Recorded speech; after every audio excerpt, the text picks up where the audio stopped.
하나님의 말씀 아모스 2장 9절에서 16절의 말씀입니다. 아모스 2장 9절에서 16절의 말씀 우리 한 목소리로 같이 읽도록 하겠습니다. 아모스 2장 9절에서 16절입니다. 시작.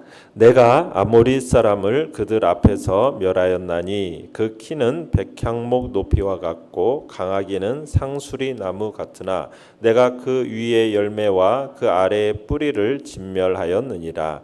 내가 너희를 애굽 땅에서 이끌어내어 40년 동안 광야에서 인도하고 아모리 사람의 땅을 너희가 차지하게 하였고 또 너희 아들 중에서 선지자를 너희 청년 중에서 나시린을 일으켰나니 이스라엘 자손들이 과연 그렇지 아니하냐.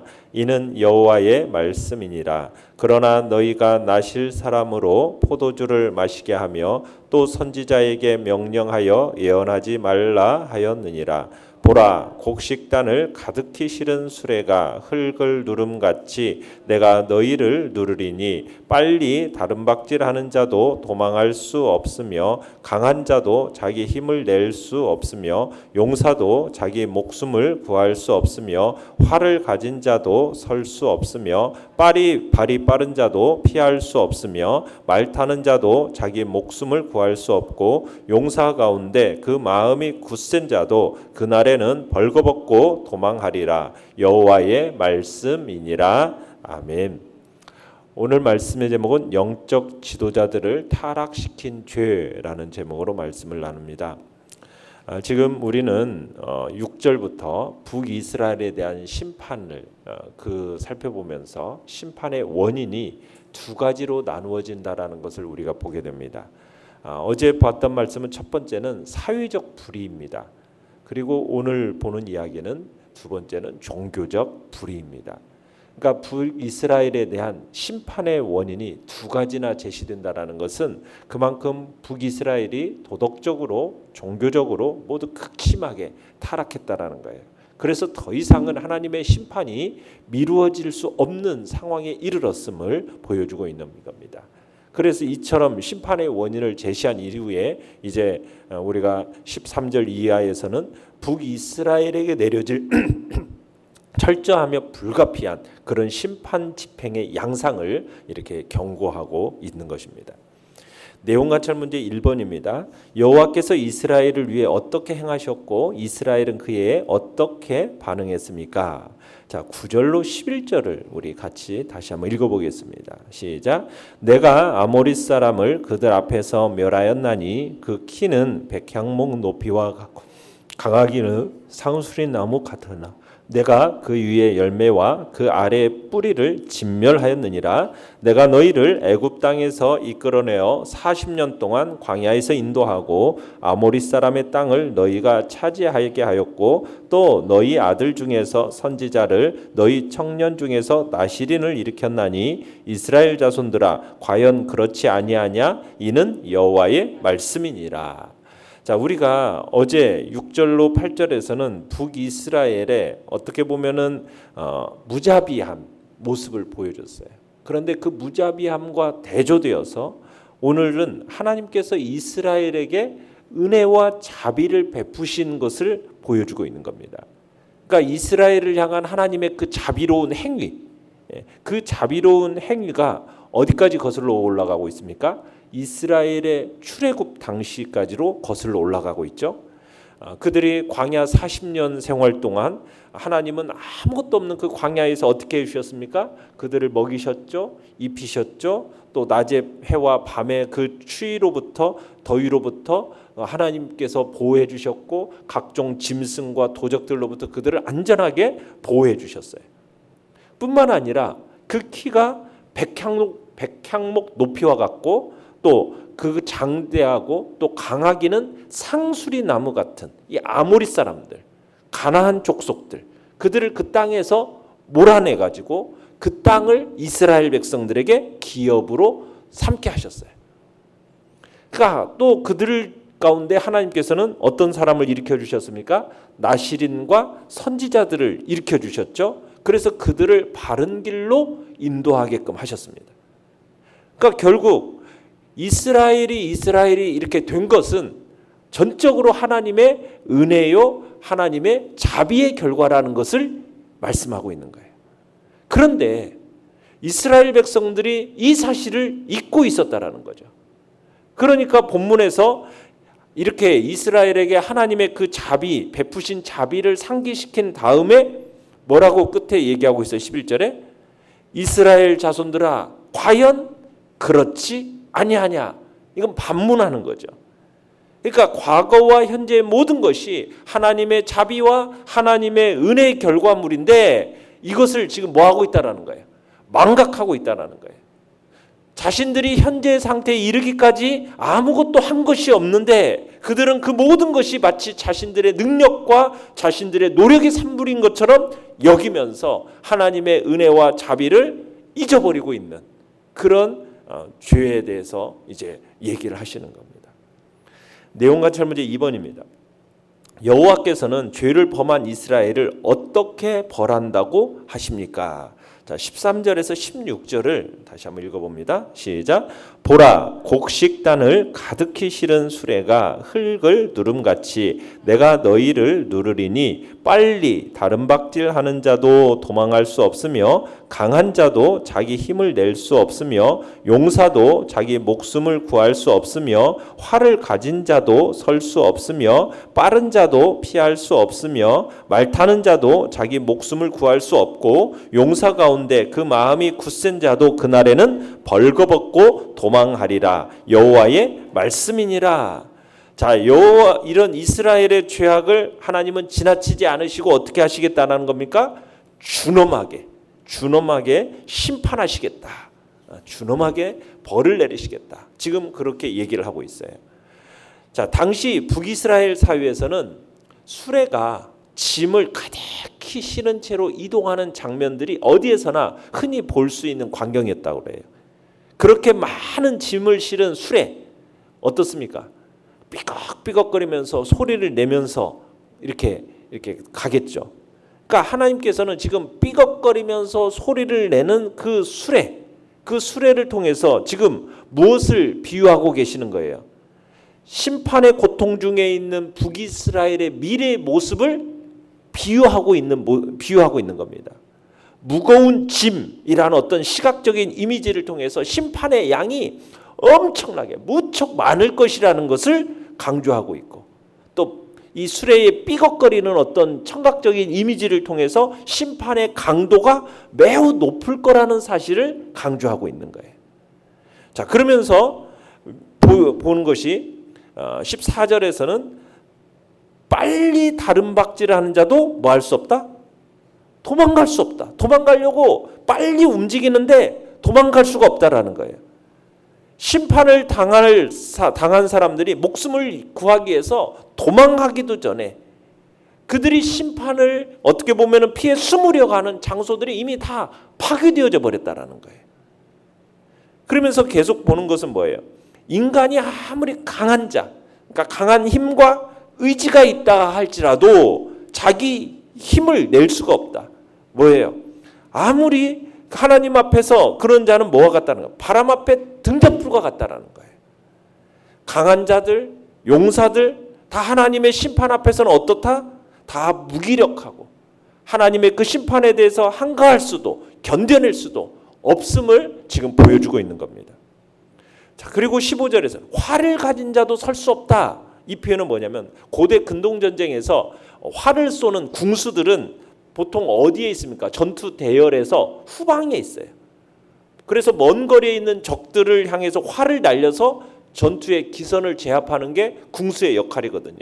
자, 그런데 이 군수들이 전투에서 다른 역할을 맡은 군사들에 비해서 어때요? 적들의 공격으로부터 비교적 안전한 위치에 있는 거 있지 않습니까? 자, 그런데 이런 안전한 위치에 있는 궁수들조차도 뭐하기 어렵다. 제대로 서 있기가 어렵다. 무슨 얘기예요? 이만큼 하나님의 심판이라는 것이 극심하다. 얼마나 극심할 것인지를 드러내고 있는 겁니다. 그러면서 또 얘기하는 발이 빠른 자도 피할 수 없다. 강하고 민첩한 군사들이라 할지라도 아무리 잘 훈련되고 장비를 갖춘 군인들이라 할지라도 하나님의 심판을 피할 수가 없다. 그러면서 말 타는 자도 자기 목숨을 구할 수 없다. 무슨 얘기입니까? 이들이 북이스라엘 군사들이 이 하나님의 심판의 도구로 사용되어지는 그런 적군의 공격에 대해서 싸우기도커녕 뭐 하는 거예요? 창 한번 제대로 찔러보지도 못하고 말머리를 돌려서 제대로 진격도 못 해보고 무조건 도망치기에 급급하게 된다라는 거죠. 전투 의지를 잃어버리고 도망친다라는 거예요. 그럼에도 불구하고 자기 목숨을 뭐한다? 구할 수가 없다. 자기 목숨조차 건지지 못하고 모두 멸망하고 말 것이다. 그 다음에 16절에 보면 가장 용감무쌍한 군사라고 일컫는 자라 할지라도 자기 목숨을 구하기 위해서 전투 의지도 상실한 채 갑옷, 그 다음에 군사 장비 모두 벗어 던지고 벌거벗어, 그죠? 벌거벗고 도망간다. 그거 다 벗어 던지고 황급하게 도망가는 정말 매우 수치스러운 모습을 묘사하고 있는 겁니다. 그러니까 하나님의 심판의 모습이, 하나님의 심판에 대해서 지금 이스라엘 백성들이 어떻다라는 거예요. 이 심판을 견뎌낼 수가 없는, 정말 하나님의 심판이 얼마나 준엄한 심판인지 그것을 보여주고 있는 겁니다. 연구와 묵상 문제 3번입니다. 나실 사람으로 포도주를 마시게 하며 또 선지자에게 명령하여 예언하지 말라고 한 것이 왜 문제가 됩니까? 우리 12절 다시 한번 읽어보겠습니다. 시작. 그러나 너희가 나실 사람으로 포도주를 마시게 하며 또 선지자에게 명령하여 예언하지 말라 하였느니라. 자, 여러분, 나실 사람이라는 게 뭡니까? 나실인, 나실 사람, 헌신된 자, 성별된 자, 그런 의미입니다. 특별한 서약을 통해서 자신을 세속적인 것으로부터 성별해서 하나님께 헌신된 사람, 이게 나실인, 나실 사람이에요. 자, 이런 나실인들은 주로 이 행동의 모범을 통해서 이스라엘 백성들로 하여금 바른 길로 인도하는 역할을 했어요. 그러니까 특징적인 행동이 있죠. 머리에는 삭도를 대지 않습니다.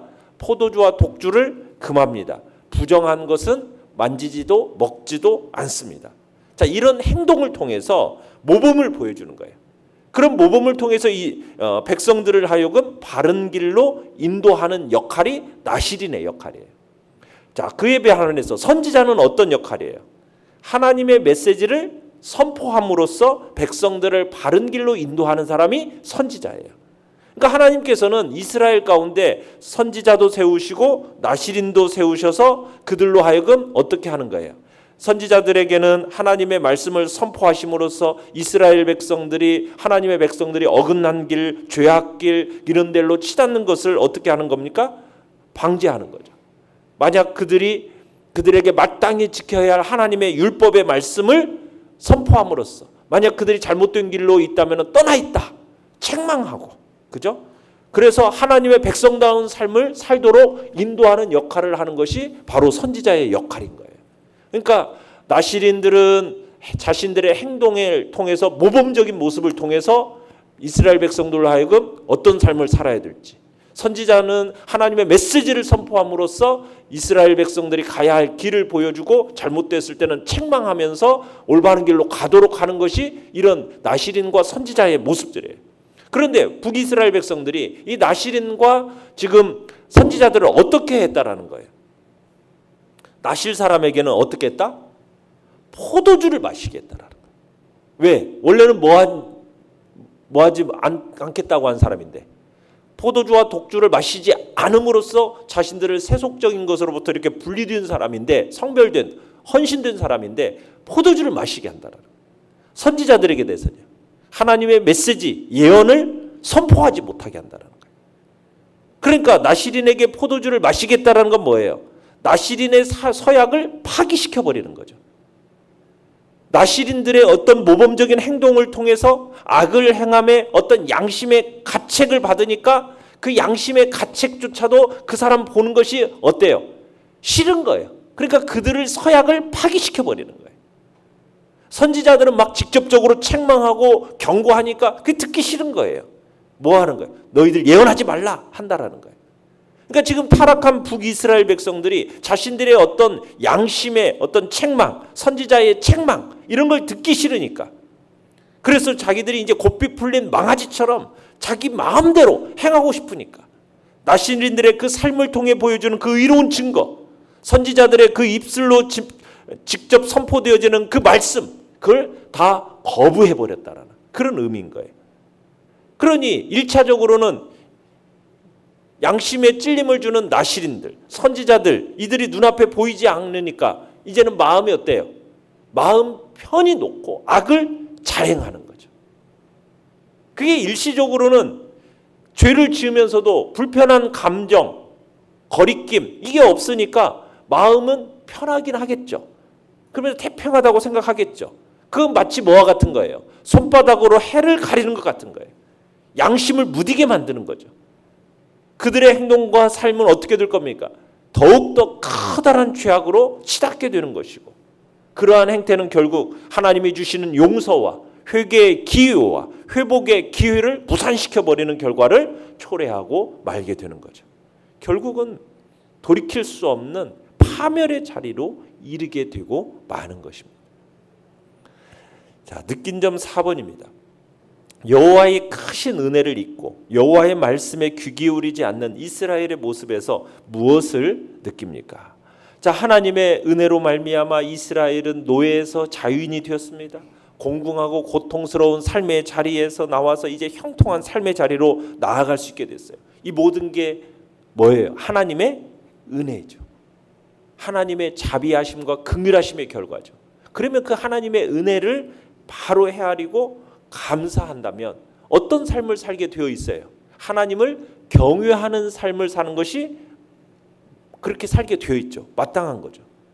자신들을 그렇게 공공하고 고통스러운 노예 생활에서 해방시켜서 자유로운 삶을 살게 해주신 그 하나님의 은혜에 감사하고 자신들이 받은 은혜와 그 축복을 나누는 삶을 살게 되어 있는 거잖아요. 자, 그런데 하나님이 아닌 이들이 지금 헛된 우상을 섬기고 하나님께서 더불어 사랑하며 살도록 허락하신 이웃에 대해서는 어떻게 해요? 막 불의를 자행하고 착취와 학대를 일삼고, 또 그들의 삶은 하나님의 베푸신 그 은혜와 축복을 이 모든 것들이 어떻게 했기 때문에 일어나는 현상이라는 거예요. 은혜와 축복을, 하나님의 자비와 긍휼을 망각했기 때문에 이 모든 일들이 비롯된다는 거예요. 우리는 이런 북이스라엘의 행태를 보면서 야, 어떻게 이렇게 어리석을까? 우리가 막 개탄하잖아요. 여러분, 그러나 우리가 한번 우리의 마음을 한번 보자는 거예요. 과연 이 북이스라엘 사람들을 마음 놓고 정죄하고 그들을 비방하고 멸시할 수 있겠느냐는 거예요. 우리의 삶의 자리를 정직하게 돌아보자는 거예요. 그러면 실상 우리들도 이스라엘들과 동일한 은혜, 아니 더 큰 은혜를 받았음에도 불구하고 그에 합당치 못한 삶을 살고 있지 않는지, 그것을 살고 있음을 고백하지 않을 수 없다는 얘기죠. 성도라 자부하는 많은 이들이 하나님보다도 죄악된 세상을 더 사랑하고 세상에 속한 것들을 더 추구하고 더 열렬히 추구하며 살아가는 모습, 거기서 더 나아가서 자신이 추구하는 그 세상에 속한 것을 위해서 연약한 이웃들은 외면해버리고 오히려 그들을 이용해서 짓밟고 착취하는 이 세대를, 무자비한 삶을 보게 되는 것, 이 모든 것들이 근본적으로는 원인이 어디에 있는 겁니까? 하나님이 베푸신 그 자비를 망각했기 때문에, 그리고 그들에게 약속된 천국의 기업에 대한 소망을 잃어버렸기 때문에 바로 이런 일들이 벌이게 되는 거죠. 우리는 하나님의 베푸신 그 구원의 은혜에 대해서 가슴 깊이 새기며 살아가야 할 것입니다. 우리의 삶에 허락하신 그 각양각색의 은혜들을 바르게 헤아리며 살아가야 할 것입니다. 우리가 그리고 장차 구원받은 성도로서 받아 누리게 될 천국의 복락을 소망하는 자로서 살아가야 될 것입니다. 그럴 때 우리가 불의한 삶 그리고 악한 삶에서 자유하게 될 것이고, 정말 하나님만을 사랑하고 이웃에 대해서 자비와 관용과 나눔을 아끼지 않을 수 있게 되는 것입니다. 성경이 베푸신 그 구원, 축복, 참되고 영광스러운 소망, 여러분 그것을 우리의 가슴에 깊이 깊이 새기면서 그 은혜에 감사하고 감격하면서 정말 하나님이 우리에게를 향한 선하신 그 뜻을 본받아 살아가는 복된 자리에 있기를 간절히 바랍니다. 결단과 적용 5번입니다. 내가 하나님의 말씀을 더 사랑하고 순종하기 위해 보다 더 노력해야 할 점이 있다면 무엇입니까? 오늘 그것을 위해 무엇을 실천하겠습니까? 우리가 하나님이 베푸신 그 구원의 은혜를 다시 한번 기억해내서 가슴 깊이 새기는 복된 시간이 되시길 바랍니다. 정말 내 삶의 자리에 허락하신 하나님 베푸신 은혜가 있지 않습니까? 그 은혜들을 다시 한번 바르게 헤아리면서 정말 내가 또한 받게 될 그 장차 받게 될 천국 복락의 그 놀라운 은혜들을 다시 한번 마음속에 되새기면서 그걸 소망하겠다고, 정말 하나님 앞에 바르게 헤아리겠다고 이렇게 결단하며 나가시길 바랍니다. 오늘의 기도 같이 읽겠습니다. 시작. 하나님이 내 인생의 유일한 주권자이심을 믿고 하나님의 말씀을 사랑하며 순종하게 하소서. 아멘. 말씀을